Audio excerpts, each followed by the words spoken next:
വിശുദ്ധ കുരിശിന്റെ അടയാളത്താൽ ഞങ്ങളുടെ ശത്രുക്കളിൽ നിന്ന് ഞങ്ങളെ രക്ഷിക്കണമേ. ഞങ്ങളുടെ തമ്പുരാനെ, പിതാവിന്റെയും പുത്രന്റെയും പരിശുദ്ധാത്മാവിന്റെയും നാമത്തിൽ ആമേൻ. 1 കൊരിന്ത്യർ 9-ാം അധ്യായത്തിൽ നമ്മെ അപ്പസ്തോലിക അവകാശങ്ങൾ, സുവിശേഷത്തിന്റെ ബാധ്യത, എല്ലാവർക്കും എല്ലാം, വിശ്വാസ ജീവിതം, ഓട്ടപ്പന്തയം എന്നിവയെക്കുറിച്ച് ഓർമ്മിപ്പിക്കുന്നു. അപ്പസ്തോലന്മാർക്ക് ഭക്ഷണം, കുടിവെള്ളം, വിവാഹം എന്നിവയ്ക്കുള്ള അവകാശമുണ്ട്. അവർ സഭയിൽ നിന്ന് സഹായം സ്വീകരിക്കാനുള്ള അവകാശമുണ്ടെങ്കിലും പൗലോസ് അത് ഉപയോഗിച്ചില്ല. സുവിശേഷം പ്രസംഗിക്കുന്നത് പൗലോസിന് കടമയും ബാധ്യതയുമാണ്. അത് ചെയ്യാത്ത പക്ഷം ശിക്ഷ ലഭിക്കും. സുവിശേഷം പ്രസംഗിക്കുന്നവർ സുവിശേഷത്തിൽ തന്നെ ജീവിക്കണമെന്ന് കർത്താവ് കൽപ്പിച്ചിരിക്കുന്നു. 1 കൊരിന്ത്യർ 9-ാം അധ്യായം 14-ാം തിരുവചനം. മത്സരക്കളത്തിൽ എല്ലാ ഓട്ടക്കാരും ഓടുന്നെങ്കിലും സമ്മാനാർഹനാകുന്നത് ഒരുവൻ മാത്രമാണെന്ന് നിങ്ങൾക്കറിഞ്ഞുകൂടെ. ആകയാൽ സമ്മാനം ലഭിക്കേണ്ടതിനായി നിങ്ങൾ ഓടുവിൻ.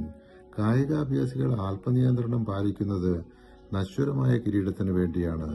നാം വിശുദ്ധിയിലും ആത്മനിയന്ത്രണത്തിലും വളരേണ്ടത് അനശ്വരമായ കിരീടത്തിന് വേണ്ടിയായിരിക്കണം.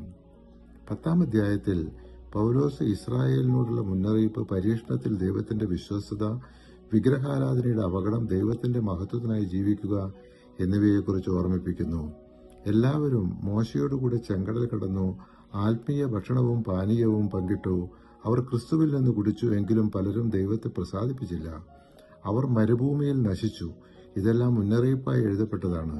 വിശ്വാസികൾ വ്യഭിചാരം, വിഗ്രഹാരാധന, പരാതി പറയൽ എന്നിവയിൽ വീഴാതിരിക്കാനായി ശ്രദ്ധിക്കണം. പരീക്ഷണം വരുമ്പോൾ ദൈവം രക്ഷപ്പെടാനുള്ള വഴിയും ഒരുക്കും. വിഗ്രഹാരാധനയിൽ പങ്കെടുക്കരുത്. ഒരേ സമയം കർത്താവിന്റെ പാനപാത്രവും പിശാചുക്കളുടെ പാനപാത്രവും കുടിക്കാൻ നിങ്ങൾക്ക് സാധിക്കയില്ല. കർത്താവിന്റെ മേശയിലും പിശാചുക്കളുടെ മേശയിലും ഭാഗവാക്കുകളാകാനും സാധിക്കുകയില്ല.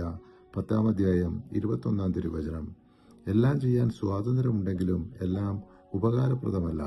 വിശ്വാസികൾ ഭക്ഷണം കഴിക്കുമ്പോൾ ദൈവത്തിന്റെ മഹത്വത്തിനായി ചെയ്യണം. മറ്റുള്ളവരുടെ മനസാക്ഷി ബാധിക്കാതിരിക്കാനായി സ്വാതന്ത്ര്യം ഉത്തരവാദിത്തോടെ ഉപയോഗിക്കണം.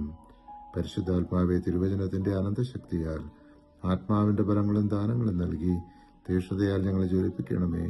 ആമേൻ.